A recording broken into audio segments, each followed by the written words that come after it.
Hello and welcome to Ways to Change the World. I'm Krishnan, and this is the podcast in which we talk to extraordinary people about the things they believe, their big ideas, and the events that have helped shape them. My guest this week has had a lot of beliefs and a lot of ideas, most of which were not her own, and she's rejected a huge number of them. She's pretty famous now because she starred in a series of documentaries made by Louis Theroux, and she's also written her own story called Unfollow, a journey from hatred to hope, leaving the Westboro Baptist Church. She is called Megan Phelps-Roper. Megan, thank you very much indeed for joining us. So happy to be here. Thanks for having me. Some people are going to know you really well. Others aren't going to know very much at all. So let's start from the beginning. What is the Westboro Baptist Church? Westboro is a very small congregation in Topeka, Kansas that was started by my grandfather and consists almost entirely of my extended family. My grandparents had 13 children, and so the church is, as I say, almost entirely their children, grandchildren, and now great-grandchildren. They're known internationally because of a campaign that we began in the early 90s against the LGBTQ community, and it spiraled from there such that everybody outside of the church was a legitimate target for hatred and condemnation. And yeah, that was my whole life. That was the milieu in which I grew up. It is classified as a hate group. Southern Poverty Law Center calls it one of the most obnoxious hate groups in the world. When you say it was targeting the LGBTQ community, just explain that a little bit more. What did it particularly, or what does it in particular hate? So they're classified as a hate group, but this is one of the fundamental misunderstandings that the world has of Westboro, I believe. We were taught that what we were doing was the definition of love, that this was what God called loving our neighbor. So the church does not see what they're doing as hateful. They see it as, delivering this vital message to mankind that is the only hope for people to change and to avoid curses from God in this life and hell in the next. The ministry, the picketing ministry began surrounding the LGBTQ community because, the fight for gay rights was really, coming to the fore in the early 90s. But as I say, also, it very quickly spiraled from there. Anyone who opposed us, we saw as opposing God himself. And so we basically thought, the vast majority of mankind is going to hell because they believe these lies, that it's okay to be gay, that God loves everyone. And we need to go and inject the truth of God into this discussion. So that's how we saw our role. And how was this message given to you from a very young age? So I was 5 years old when we started protesting. So every single day, my family, my immediate family, I'm the third of 11 children, we would read the Bible, study the Bible. We would go and stand out on public sidewalks with signs, these brightly colored signs with messages that I understand are extremely offensive. God hates fags is that became, the moniker essentially of the church. It's the name of their website still. So, and it was delivered to me as this unquestionable truth that the entire world has rejected, and we are the only ones who are, holding to the standard of God. I should apologize to people who are listening who are offended by some of the language we're going to talk about. But I think we have to use that language to talk about the history of what it was going on and is still going on. So what was the sort of the fixation, or why was this word fag the one that was rested upon and used so much and used as a weapon? My grandfather would say that we are not going to give over the lexicon. The very, very beginning, I think one of the early signs, it actually did say God hates gays. And then my grandfather would say that gay is a misnomer. These people aren't happy, he would say. They are cursed of God and they're headed for hell. So we're going to use this word fag. It's a contraction of the word faggot, which is my grandfather would say, this is an elegant metaphor. This is a literal faggot is, fuels the fires of nature. It's used for kindling. And in the same way that that's true, these homosexuals fuel the fires of God's wrath. They burn in their lust one toward another, as it says in Romans 1. These were the excuses that were given. However, I think it was also, there's no question that it was also a tactic. It got a lot of attention. The more controversial, the more provocative we were, the more attention we got. It wasn't attention for attention's sake. It was, this is how we preach to people. If we're going to get this message out, we need attention. We need eyeballs, essentially. When you look back on it, you still think it was sincere. When you say it wasn't hate, it was love. This was born out of a genuine, deep-seated belief by your grandfather that what he was doing was right. Absolutely. I mean, and I can just say for myself and for, everybody that the church is primarily, as I say, my extended family. These were people that I very much loved and trusted, but I also was an extremely curious child. I wasn't going to just go along with things just because they told me to. I asked a lot of questions, and it was this kind of very deep digging into the Bible and what God required of us. It was absolutely a very sincere belief. I will say though that as I got older, and especially after I left the church and started to examine my grandfather and his history, I do believe that the reason this kind of message resonated with him, I think he had a very strong belief in his own understanding. He was a very smart person, a very analytical person, very logical person. And so he thought, if I have this right, I have answers for why everybody else is wrong. And the Bible and that message gave him this, unquestionable authority.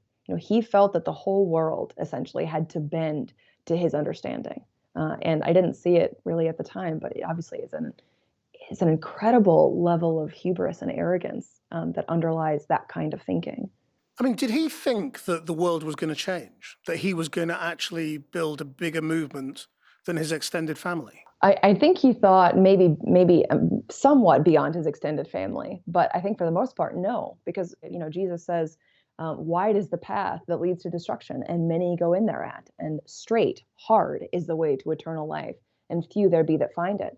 Gramps used to compare the fact that Noah in the ark, when he went into the ark, it was 8 people, him and his wife, and their 3 sons and their 3 wives. Gramps said, when I look at that story, I think there's too many people in this church. 70 to 80. That's way too many. I don't think he intended to change things. I think what he intended to do was he condemned the world with his preaching.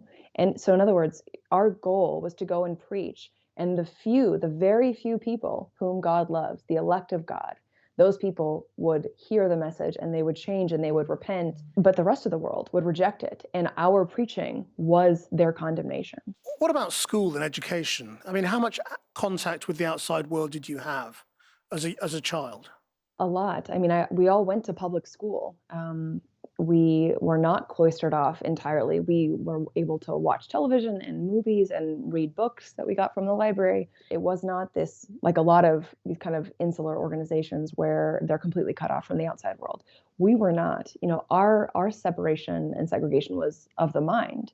So before I had any contact with, my classmates and, things that I read in books or saw on television, I was told, here's what you're going to hear, here's what you're going to see, and here's why those things are wrong. The chapters and verses from the Bible that show that it's wrong, memorize it. I mean, you're not the only person who's left, obviously, but when you look back, I mean, can you see what the techniques were? I mean, we sort of lazily use words like brainwashing without really thinking about what that is. So when you look back at the way you were being trained, what were the techniques that they were using to keep you away from everything that you were hearing? So, I mean, there's a few things. There is things like fear and guilt and shame. There was a lot of physical punishment in my family, and even going so far as abuse at times, and not infrequently. So, as a very young child, you understand. You can ask questions, as I was mentioning earlier. This curiosity that I had, I knew that I could ask questions. What I couldn't do was cast doubt upon these ideas. I could ask questions for clarification, but I couldn't say, that doesn't make sense. And so part of that early fear is fear of pain. And then as you get older, that fear is replaced with fear of God and fear of hell and fear of being cast out of the church. If you veer in any sense off the path, you are going to be cut off from everybody that you know and love. You're going to be cut off from all access to heaven because you understand that everyone outside is untrustworthy and bound for hell and going to take you with them. There's a lot of that kind of, like I said, fear and guilt and shame, but then there's also love, to be in a group like that where you are surrounded by people with, like-minded, like-minded people who are willing to do anything for one another. As long as you are on board with the doctrine and willing to live according to the dictates of the church, the level of commitment and love and fraternity in that kind of a place, there's nothing like it. And it's something that I came to realize after I left, that it was never going to be quite like that for me again. And I just broke down It's that kind of love is extremely compelling. And if you were at school, if you were at public school, did you have friends who were outside the church? I had acquaintances. They were not people that I felt like, even we were taught to be very friendly and polite at school, good students. And so there were absolutely people that I would talk to and joke around with, but they were never people that I felt like I could trust, because before I ever met these people, I understood that they were evil. They might seem nice, but in fact, their niceness was, they were essentially a wolf in sheep's clothing. I mean, when I was in high school, we would actually cross the street and protest my high school during lunch. So the people that I had just been, friendly, hanging out with, talking about music or homework, now they're driving by the picket, screaming and yelling and throwing things at us. There was never any question that we were other. And that sense of otherness was constantly with me. It was something that never left all the time I was at the church. Do you think there's anything about where you came from, what Westboro itself or the United States, that enabled this to happen? I mean, this is the kind of story where, in Britain, we kind of look at it and we go, only in America could this happen. And we obviously don't mean only in America, but it's very alien as a thought that this kind of thing would happen here. And I'm sure it does, but it probably doesn't get the same kind of attention. But I just wonder, sort of, again, looking with distance, do you think there's anything about the country or where you came from in the country that made you and your family vulnerable to this? I think it hinges so much on my grandfather's personality and experience in the world. Before he was, a preacher in this very public, standing on the streets with picket signs way, he was a civil rights lawyer. My grandfather seemed to need, I should say, a crusade. So he spent decades doing civil rights work that won him awards from the NAACP. I think that was extremely important work that he was doing. And when he lost his license to practice law in 1989, the incident that sparked the protest happened just a couple of months later. So this became, a new crusade. I think one thing that made it the phenomenon that it is, because, as you say, this does happen other places. I've been absolutely shocked. And it's people all over the world, not just in the United States, who reach out to me and say, I had this exact same experience. It just wasn't this extremely public the way that it was for your family. I think my grandfather measured, in part, our success based on how much attention we were getting, and this confluence of events that turned Westboro into this media phenomenon where, it's this symbiotic relationship where we were getting them clicks and they were giving, early on views and clicks, and then we were getting attention for this message that we thought was so important. So again, the church's ideology manifested in some strange ways, but the fundamental beliefs are not unique at all. The idea that we have the truth and everybody else is wrong and you can't trust other people, that kind of, tribalism, it's extremely common. And I've been very surprised at how common. How did the media attention begin? It started locally is the answer. But because my grandfather was so, and he taught his, children and the rest of us, of course, to be diligent and vocal and zealous, we were essentially waging war on our city, the city of Topeka in Kansas. That eventually got the attention of 2020 and Michael Moore's TV Nation. And when my grandfather realized, that it wasn't just in Topeka where we could get this attention, we could travel across the country and protest things like gay pride parades, or anytime there was any event that we could go and present God's side. It became a thing where we were going several times a week, often, all across the country, traveling to different places, different cities, and stirring them up, and finding, there's always another media market to infiltrate. It's clear from the stuff I've watched over the years that people inside the church knew what the attitude was of the program makers and the journalists you were dealing with. They all thought you were either nuts or dangerous, or, they were not in favor of you in any way. So did you think you were being cleverer than them and just using the media to get your message out? Absolutely. And, it was so funny. We would laugh at the places where there would be an article and, an op-ed or a letter to the editor saying, don't give these people any attention. That's what they want. And we would just laugh and say, like, yeah, keep ignoring us. You're doing a great job. Anytime, my mom used to say, we're like a tar baby. Anytime they touch us, it's just like it immediately just starts spreading everywhere There is no way that you can address Westboro in a way that doesn't propagate their message somehow. And they don't care what negative attention they get. They don't care how many names you call them or how negatively you present the message, as long as you are including, quotes from any of their signs. They are happy about it. One thing, though, that I think is, and it's something that I've had in mind in the years since I left, is that I talk about Westboro's message, but they're not happy about it, because I don't just talk about the message. I don't just say the message, and I'm not just saying, ad hominem attacks to attack their message that way. I present arguments and evidence that shows the places where their position is in error, and that's something that they do not like. So they really try not to give voice or attention to ex-members, even when we're unless it's something like the Louis Theroux documentaries, where those get so much attention, even though I'm also including all of these things that shows, the error, logical and theological. They want to stay away from that. So in your case, did the media attention and the relationship with Louis Theroux help you come to a conclusion that this was wrong and you had to leave? Eventually, yeah. My first questions and doubts came from conversations I was having with people on Twitter. Once those doubts started to bloom, I understood that we could actually be wrong, not just about a few issues, but about our fundamental understanding of the world. That was when, things like, Louis Theroux and things that he had said. I remember, a couple of months after I first thought of leaving the church, and I was really struggling with, feeling like I was going back and forth, kind of boomeranging between feeling like I know this is wrong, and then also feeling like, but maybe this is just Satan whispering in my ear, and this is a test from God, and I'm failing. There was one line, there were several things that Louis said and did that were really helpful for me as I was considering leaving the church and coming to these conclusions. But one of the things, he said, well, the Bible would say that, wouldn't it? The circular argument of, the Bible says the fool hath said in his heart, there is no God. And Louis said, well, the Bible would say that, wouldn't it? And the realization that all these things that I had taken for granted as being true and unquestionable and, the foundation of my life, like those are the things that I now have to kind of deconstruct and finding things to replace it with. So if this isn't true, what is true?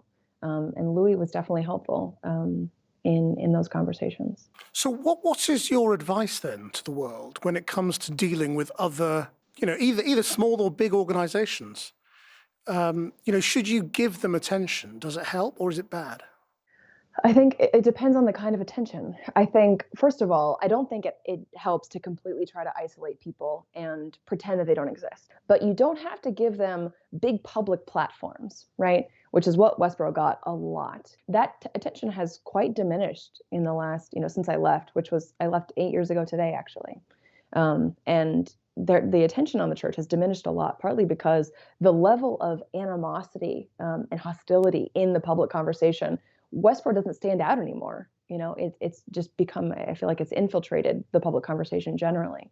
But it doesn't mean that individual people, so for instance, like what happened with me on Twitter, the people who came to me and asked questions and really tried to dig in and understand Westboro's theology, those people weren't giving me a public platform. They were engaging me, and they were trying to understand so that they could come up with and share arguments and evidence that showed where I was in error, and helped me find my way out of that. So I don't think it has to be these major public platforms and constant media attention.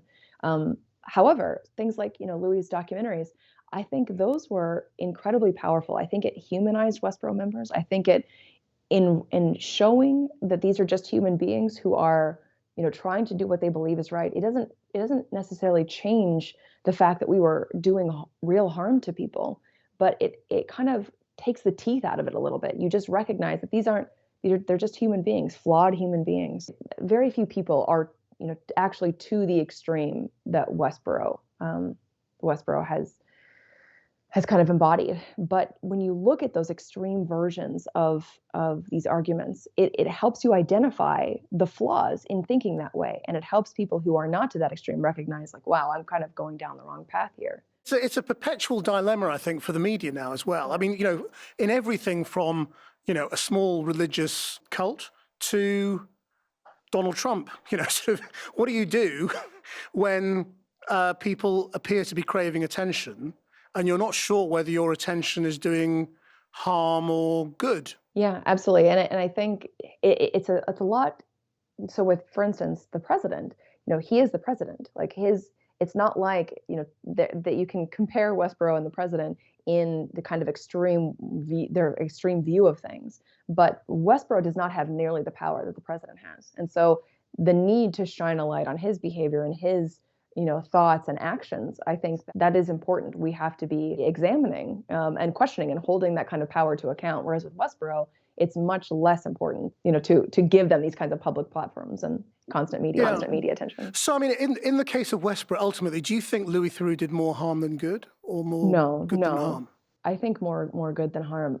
Part of that is because I have heard from so many people, from Mormons, Jehovah's Witnesses, people who were really stuck in these kind of very fundamentalist ways of viewing things, and they were de-radicalized by watching Louis' program. They recognized the parallels between their thinking and Westboro's thinking, and though they weren't to that extreme, it helped them see the errors and to walk away from these ideologies that were really harming them and their families. And you can see, I don't know if you've seen the third documentary, there is one young man who joined the church as a result of seeing Louis' documentaries. That's one person drawn in, and I would say thousands who have been pushed away from that kind of thinking in recognizing what's wrong with seeing the world that way. See, what's especially striking for me about your story is that you have walked away from your life and your family without stopping loving them, or I was going to say rejecting their love. I mean, I suppose they have in a way rejected you, although again in the documentary it's clear that your mother is was in great pain at your having left the family and the church. And so I wonder how have you managed to do this? Because you would assume that the only way to leave something like that would be to really cut yourself off and reject it all completely. I think for me, I just know exactly what my mom is thinking. I know how the church members are feeling. I know what it's like to be there when somebody leaves. My older brother Josh left when I was 18 and he was 19. And I remember the pain and the feeling of betrayal. I know why they're doing what they're doing. I know that my parents believe that in cutting me off, that this is the only hope for this wayward daughter of theirs. So absolutely, there is an enormous amount of pain at not having my family in my life. This family who was everything to me until I left 8 years ago. And especially now that I'm a mother, I feel my mother's absence every day. But I know her, and I know the love that she feels for me. The hope that I feel is that I can help do for them what those people on Twitter did for me. If I just reject them and walk away from them and just thrust out my hand and push them, that doesn't change anything. It just reinforces their narrative that when people leave, you just become a different person. You don't care about them. That there is no hope, no goodness in the outside world, and it's part of my mission to show them that that's not true. You've written in the book about going to see your grandfather when he was dying. How did you come to that decision to go and see him? How were you not in a position where you thought at that stage, I hate this man, he's ruined my life? Because I see my grandfather. I saw him as a human being. After I left and I was trying to identify, at what point did I become responsible for my behavior, right? Was it the day I turned 18 and became an adult and I had the legal right to walk away and I didn't?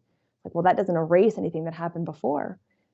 So what is it my parents' fault? My parents were also raised in this. My mom, from the time she was old enough to understand words, she's being taught this, ideologies. This is unquestionable. She's going to go to hell. All the threats. I know what that fear is like. So was it my grandfather's fault? Well, my grandfather, part of what gave his words, his ideology, and his theology so much power in my mind was that he didn't make it up. This country, the United States was, the Puritans who founded this, like, it was their ideology. He was quoting from them in his sermons. He didn't make the stuff up. In other words, I understand that all these people are just living. They were compelled by these ideas, and the answer is not to make those people my enemy. I consider the ideas my enemies. The ideas are the things that need to go away, that need to be successfully and effectively argued against. And the people need to be loved. That's how I was changed. People who took the time and had the patience to reach out to me and to connect with me. Do you think people should have intervened in your own life early on? Should any outside agency have intervened in your life as an adolescent and said, this is a young person at risk? I don't know in this country. I don't know how they could have done that. If I had spoken about maybe some of the physical abuse, then, I never would have trusted anybody enough to do that. That is the only, I think, and even then, you know, the laws in this country, freedom of speech and freedom of religion, Westboro does not violate the. I mean, they're everything that they do. They are so many of them are attorneys. They go out of their way not to break the law. They are just trying to preach this message. And I don't know how anybody could have intervened. When I was younger, it wasn't until I had these experiences on Twitter where I had access to the outside in a way that made me feel safe. Those were the things that I think were instrumental. But wasn't it, in a way, a sort of a psychological imprisonment? I mean, you weren't actually locked in a room, but you were locked in psychologically. Yeah, but how do you? I don't know what law that they could have, on what basis they could have intervened. So they weren't. If you go to a judge and say, well, they're psychologically imprisoned, it's like, well, they had access to all these other things. They had access to books, and they're not actually being locked away and in a room. In other words, that kind of it's really moral suasion. The law is obviously different in America to Britain, but I mean, Sure. Children's Services, you would have thought, might have had a case for removing you as a child from that environment for your own safety. Yeah, I don't think that they could have done that here because our safety, our physical safety, other than the beating sometimes, which I know that sounds a little bit, now that I think about it, it doesn't sound so good. But spanking is not unlawful here. And that's what they would have argued. They would have said that, oh no, we never goes into abuse. And our physical safety, standing on the picket line, for instance, people would drive their cars at us and things like that. But, we always would contact the police before we went anywhere. And we had police protection when we went out to protest. But yeah, so I hear what you're saying, and I believe maybe some teachers or fellow students but there's so little space for questioning, and especially as a young kid, I would never have trusted them. So it's very difficult to look back and think what it could have been. I should say also partly the reason that I talk about the physical abuse, which is something that my family has always denied, is that I hope that by talking about it, that they will be more afraid to do that to their children now. And I do believe that things have changed somewhat, but I want them to be afraid to hurt their children. That's the one thing that I think that could actually get them in some kind of trouble with the government here. And do you think, you see, again, it's easy as well to watch those programs or read about Westboro and go, well, they're a bunch of crazies. Is there any doubt in your mind that, that the people involved in that group are perfectly sane, just normal people who hold beliefs that are on the fringes of normality that most people don't understand? Yeah, I think that there was a couple of people in the church who I think had some psychological issues. I think the vast majority of them, though, I think they are psychologically normal people who have been persuaded by bad ideas, most of them indoctrinated. That's one of the reasons it's important to look at groups like Westboro. People think that you have to be crazy or stupid to be, drawn into a cult or cult-like thinking. And, there's actually, I remember seeing an article in the New Yorker a few years ago about how smart people are actually more likely to be indoctrinated and drawn into cults because they're so smart. They know they're smart, that they don't believe that they could be persuaded or manipulated by those kinds of ideas. And it's that lack of humility. It's that lack of the ability to recognize that even smart people, we are all subject to these cognitive flaws, things like motivated reasoning and confirmation bias, cognitive dissonance, that these are things that affect all of us, even smart people. And because of that kind of lack of, as I said, humility, it's easier for them to be drawn in. What's your view towards, any kind of intervention now? Would you like there to be something else done to free your siblings? Well, I can tell you what I do. I reach out to them, almost constantly. I am constantly trying to argue against Westboro's ideology. Partly I do that privately, but I also do it publicly because it's too easy to hide the things that I send privately. I want to do, as I said, what people did for me. And I do believe that they can be reached. And I have seen, there have been changes in the church as a result, at least partly of things that I've, arguments that I've been making. For the first time ever, they publicly retired a picket sign, which we never admitted error ever. And so I believe there are a lot more arguments to be made, and it's something that it's really important to me to continue doing. Do you know why homosexuality was the thing that was most, bothersome? I mean, the sort of the cliche is always, well, was he gay? Yeah, and I don't think that's it at all.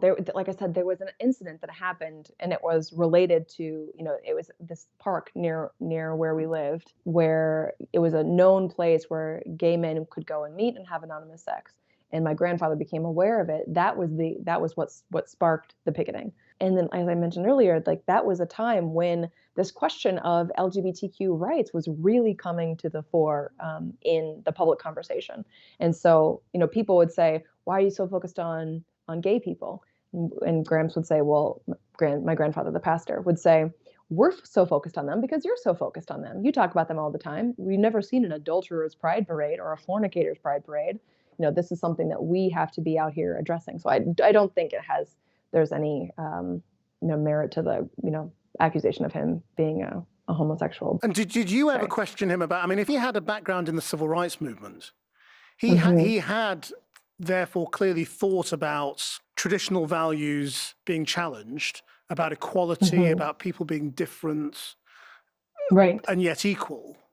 Why did he not apply that to sexuality? Because of the Bible, so the verses that he quoted about why Black people, for instance, needed to be treated equally. It says, "God has made of one blood all nations to dwell upon the face of the earth, and therefore they all must be equal under the law." It says, "One law shall be to him that is homeborn, and to the stranger that sojourns among him." God never said, this is what Gramps would say, God never said it was an abomination to be Black or female or old. God did say that it was an abomination to be gay, and that's not something that can be, swept under the head of these, as like being Black or female or old or disabled. These are immutable characteristics of being, and being gay is conduct. It's not something you are. It's what you do. That's how the distinguishing factors that he saw and preached about. How many people have left since you left, and are you in touch? Yes, a lot, actually. I think about 10, 12 or so, which it's about one or two a year. And given what you said about your own childhood, do you think the children who are in the church now should be left there? Or do you think the authorities should try to intervene? If there was a basis on which they could intervene, yes, I would say I wish there was a way, but I think the only way is going to have to be this, like I said earlier, this moral suasion, this being able to reach them and to convince them, to persuade them that this is not the unquestionable truth. But you've talked about physical abuse, and yet you've also said it's only smacking. Right. But you still think it's physical abuse. Yes. So what I'm trying to say is that I believe that things have changed. I've heard from people who were there that things have changed. So if they're not currently doing those things, there isn't a basis to does that make sense? What sorts of things are you talking about? What happened to people when you were young? My family would just say it was spanking, but it was the kind of thing where they would go on and on and on. This kind of terrifying, screaming that goes with it. And I mean, I don't like to talk about the specifics of it because it's traumatizing. I did write about some of it in my book, but But you think it's legal? Again, I think a lot of it is legal. I think some of it distinctly is not. And so that's why. So the question is that behavior still going on? And if that behavior is still going on, then there would be grounds for removing the children. Right. Yes, but I don't believe that it is, which is why it's not something I spend so much time talking about, if that makes sense. Why do you believe that? Have you been told that by people in the church? Yeah, by people who have left. Yes, yeah, by people who have left since I have left. What do you see as your driving force now? Is it to try and help your family, or is there a wider message about groups that are like Westboro? Oh, there's definitely a wider message. So, I mean, I will never forget about my family. I will continue to reach out to them, and that is an important part of what I do now. Partly because it's not just about them; it's about the people that they still affect with their protesting. So I see that by reaching out to them, even if they don't actually leave, if I can just help them find ways of moderating their position, then that will also have a knock-on effect for the people that they continue to protest. But also, absolutely, the message is so much wider now, because in recognizing how very common and human the forces are that made Westboro what they are. I gave a TED Talk a few years ago about this, partly because you can now see it in the public conversation generally. I mean, just between the left and the right, this extreme kind of tribalism where you don't just see that the other side, you don't just disagree with their ideas, but you see them as evil. The instinct to shame people into submission is extremely understandable. We get so offended by what we see as the wrongness and the destructiveness on the other side. But those things don't tend to change people's mind.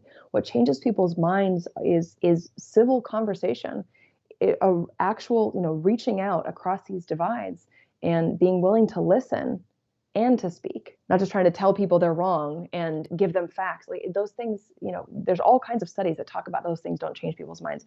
Empathy, compassion, generosity, grace. You need those things to have these conversations and to really connect with what people are actually saying and believing. And so have you had to try and meet the values and beliefs of Westboro somewhere along the road?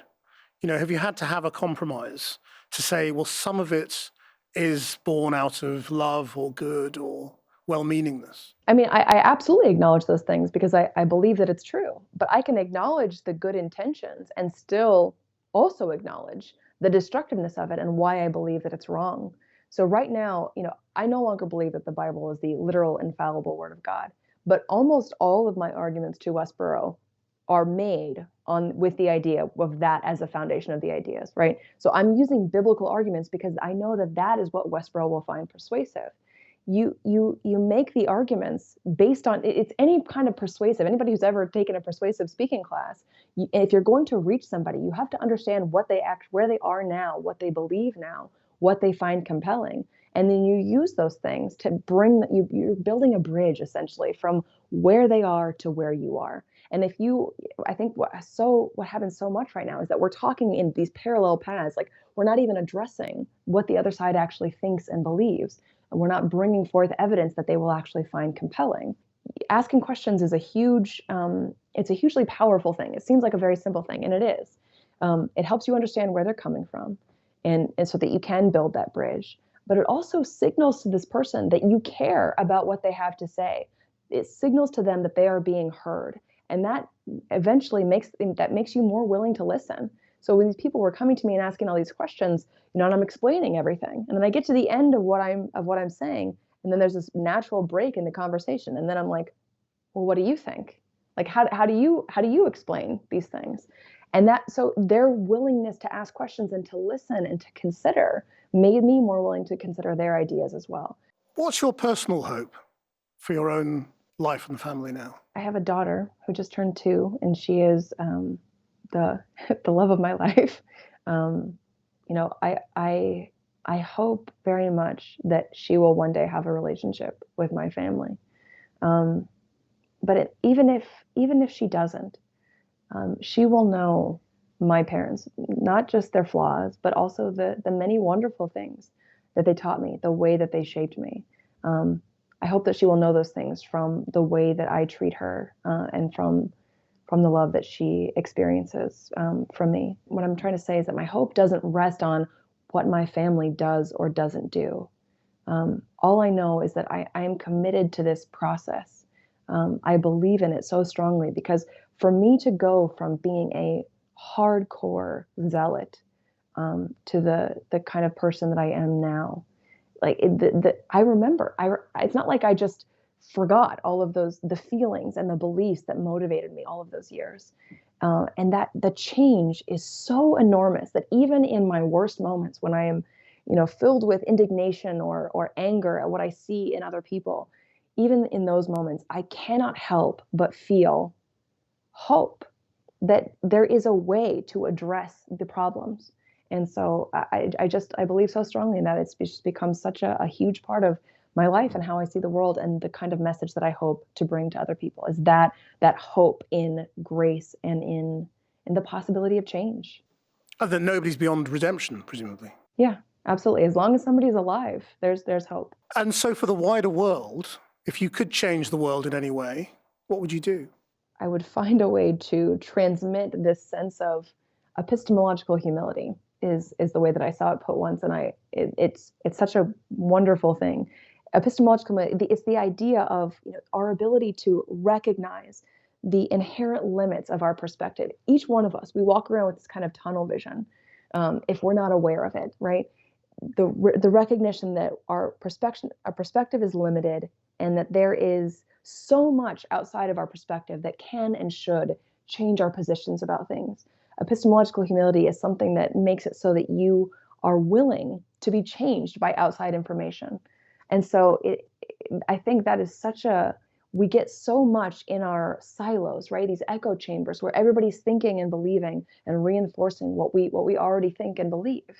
And if it's our willingness to recognize the limits of our perspectives and to be willing to be changed by outside information. If I could find a way to give that to every human being, I think the world would be enormously different and better. That's fascinating. I mean, let me just finally ask you, I mean, because a lot of people think the world will only step back from the divisions that we've talked about now when it reaches the absolute depth of division and conflict. That there will have to be some sort of explosion before people stop and step back and say, no, we've got to come together again. Your experience suggests that that is not the case, that people can be turned at any point in their journey. Yeah, I do believe that. I think that, often, maybe it does have to get to a certain level of, it has to become unbearable before we're actually willing to consider something different. But it doesn't have to be. It really doesn't have to be. And I think that the more willing we are to have those conversations and to make community of the people we disagree with, the more likely we are to change hearts and minds. Megan Phelps-Roper, thank you very much indeed. It's been fascinating talking to you and hearing your story. Thanks for sharing your ways to change the world. I hope you enjoyed listening or watching that. You can watch all of these interviews on the Channel 4 News YouTube channel. Our producer is Rachel Evans. Until next time, bye-bye.